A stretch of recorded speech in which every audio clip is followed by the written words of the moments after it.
All right, Adriano, we're live. I mean, this is very special because I don't think the two directors of analysis have been together for one of these in quite some time. We haven't done one of these in a long time indeed.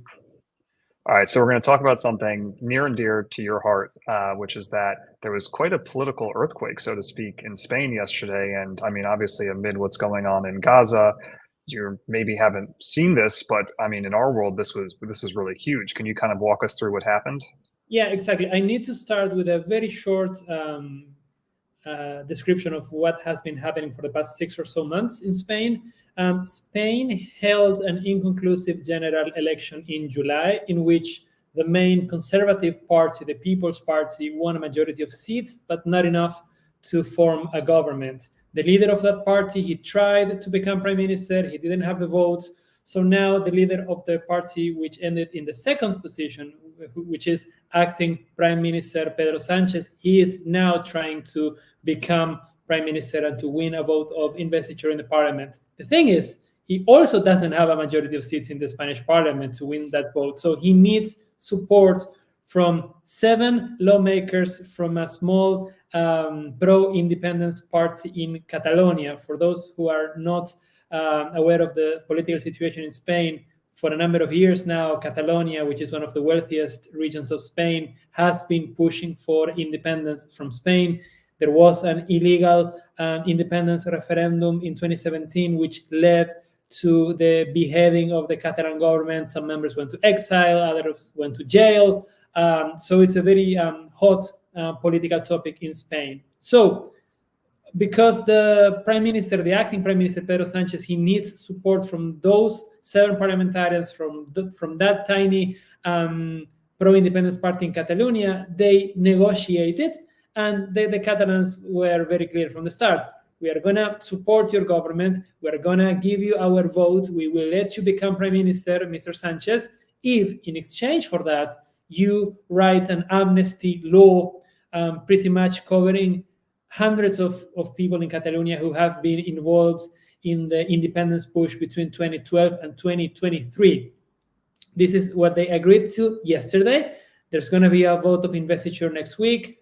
Pedro Sanchez will likely become prime minister again. And at some point after that, maybe in early December, more likely in January or February, the Spanish parliament is going to debate and pass an amnesty law covering hundreds and hundreds of Catalans involved in the independence push. Of course, Spanish conservatives are not very happy about this. For them, this is a total disaster. This goes against the Spanish constitution. It goes against the separation of powers. It goes against rulings by Spanish judges. So it's a very, very heated topic these days in Spain. So I'm going to let our viewers in on a little secret of how we do our work, Adriano, because yesterday you wrote a snapshot about this, and I asked you when I was reading it about whether for the Junts there was any risk that any of their members in parliament would end up voting against this, or whether there was just such good party unity, they're all extremely happy with this deal, there was no chance. And your response was, I think, to quote, this was like Christmas at Disneyland for them. It's like all they could have wanted. Can you explain that a little more? Yeah, so this pro-independence party in Catalonia, Junts per Catalunya, they basically wanted 2 things. They wanted an amnesty law, and they also wanted a legally binding independence referendum. The legally binding independence referendum is really, really difficult to approve, because to do that, you need to change the Spanish constitution. The Spanish constitution says that the Spanish territorial integrity cannot be challenged. So in order to have an independence referendum, you need to change the constitution. Sanchez can't really offer that to the Catalans. So the next best thing was an amnesty law, a very broad amnesty law. I need to be very clear about this. We still don't know the details. We're talking about a law that has not been written. This is a law that will go to the parliament. There will be debates. There may be amendments. There may be changes along the way. So we're talking about a law that doesn't exist as of today.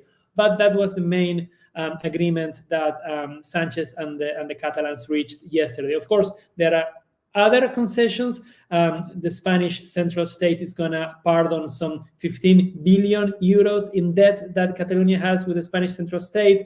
They are promising additional investment. They are promising to transfer additional control of taxes. They are promising to transfer the control of regional trains. So it's a very big, fat package that is making the Catalans very happy. So if you ask Pedro Sanchez and his Socialist Party, is saying that he's doing this to pacify Catalonia, to incorporate the Catalans into the Spanish political discourse, to build bridges between Spain and Catalonia, to put an end to the push for unilateral secession, because now everything is being done according to the law and according to Spain's legal framework. So this is what the socialists are saying to sell their package of proposals to Catalonia to the Spanish public. Of course, the conservatives are saying the exact opposite. They are saying we're talking about people who were found guilty of crimes. We're talking about people who in some cases actually fled the country to avoid being arrested. So you are basically subverting the legal process. There have been judges, there have been prosecutors, there have been a lot of people involved in this to find these people guilty.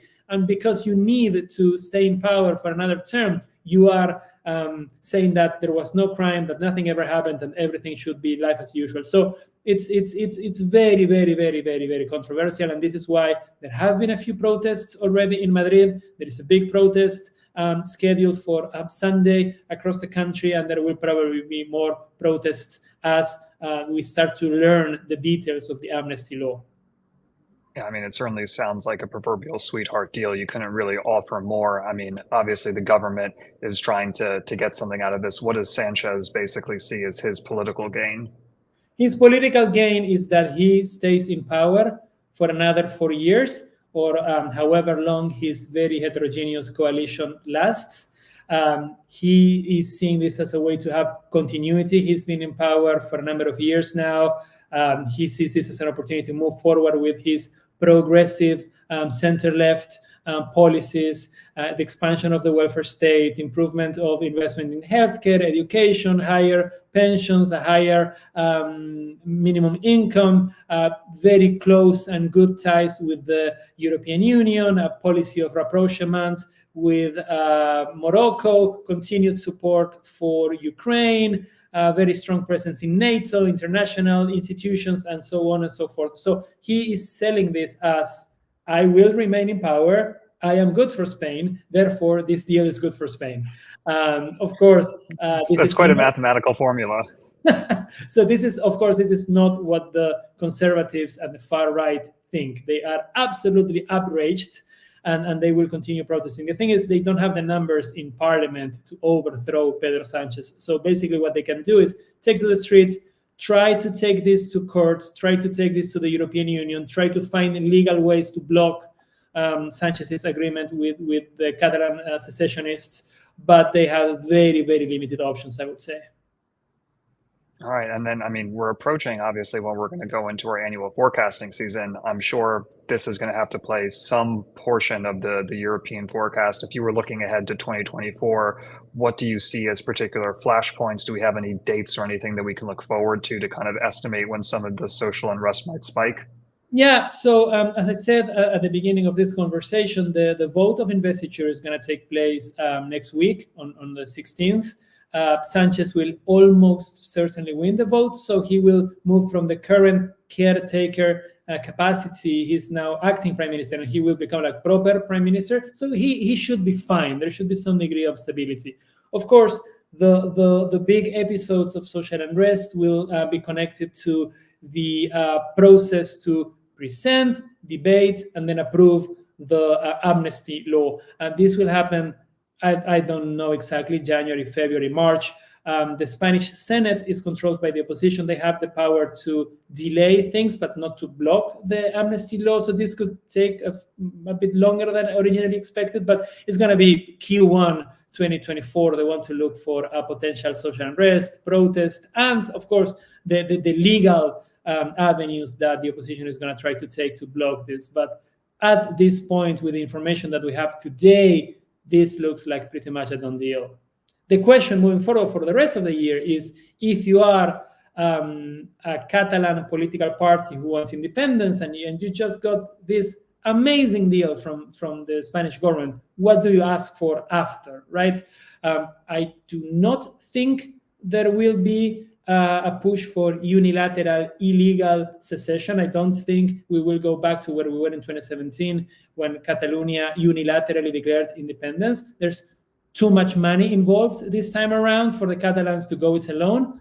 But I think this would encourage them to rekindle the independence push. After the events of 2017, I insist, some leaders were arrested, they were pardoned later, but others fled the country. So the pro-independence movement, it was internally divided. They were fighting with each other all the time. There was a lot of soul searching going on after the events of 2017.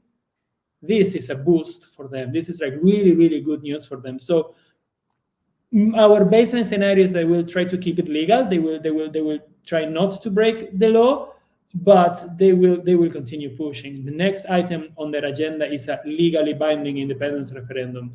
Probably not in 2024, but we will see. Well, you already preempted then what was going to be my last question, like the good analyst you are. So before we leave our viewers, though, Adriano, we should confess, where are you currently based right now? I am currently based in Barcelona, so I'm watching things very closely. So we have our intelligence source on the ground. All right. Well, I think we should end it there, and you should go enjoy your weekend because you're already ready for quitting time in Barcelona. Yeah, well, at RANE, work never ends, so I will stay around for a couple more hours. But yes, hopefully Friday will start soon. All right. Enjoy yourself. Thanks, everybody, for watching. You too. Thanks.